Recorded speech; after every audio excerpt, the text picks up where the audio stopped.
březnu se v České republice začíná probouzet příroda. Jako tým ze základní školy ve Zbiroze si všiml, že jsou u blízkého rybníka na silnici přejeté žáby a oslovili inženýra Jiřího Vlčka za ochrany přírody Krajského úřadu Plzni s prosbou o radu. Co máme dělat, když uvidíme přejetou žábu přes silnici?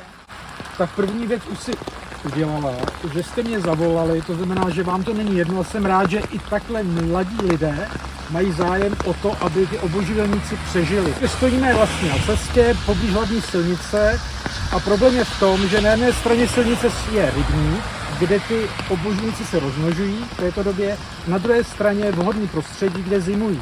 A nám nezbývá nic jiného, než prostě jim pomoci tím, že postavíme dočasné migrační zábrany, oplůdky takzvané, a pomůžeme je přenést do rybníka, kde oni nakladou vajíčka a doufejme, že se spoustu vylíhnou žáby. A oni právě migrují, to znamená, že si v rybníce rozmnoží a hned rybník opustí a hledají stanoviště, vlhká stanoviště, kde se živí hmyzem, a z těch stanovišť, z těch zimových se zase vrací na jaře zpátky.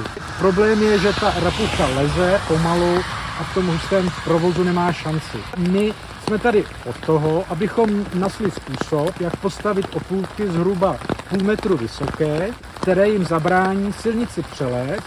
Pod ty opůlky umístíme nádoby, tak, aby ta žába, když přileze k tomu oplůdku, podél to oplůdku procházela a spadla do té nádoby, kde ji potom obsluha zachrání a přenese do toho rybníka. Potřebujeme, aby byli ti lidé zodpovědní, aby ráno a nejlépe i večer chodili, a v tomhle počas, jako je dneska, je sice ošklivě, ale prší a je teplo, ty žáby už večer by mohly lézt. Migrace bude vrcholit zhruba za 14 dní, ale může vrcholit během tak jednoho týdne. Jedna rapucha naklade třeba 500 vajíček. Zásadní je ty žáby přenést, velice rychle, nenechat je v tom kýbli dlouho, aby se nestresovali, protože oni už v těch kýblících začnou pářit, jdou do takzvaného amplexu. To znamená, že ten sameček na té žabce sedí, takže přes tu silnici už lezou velice pomalučku v tomhle spojení a nemají žádnou šanci. Ta migrace trvá zhruba 3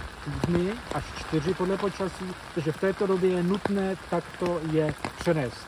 Z důvodu bezpečnosti při práci u silnice požádali žáci z ekotýmu o pomoc dospělá, kteří oplocení postavili. Nyní je nutné každý den kbelíky kontrolovat a žáby přenášet do bezpečí k rybníku.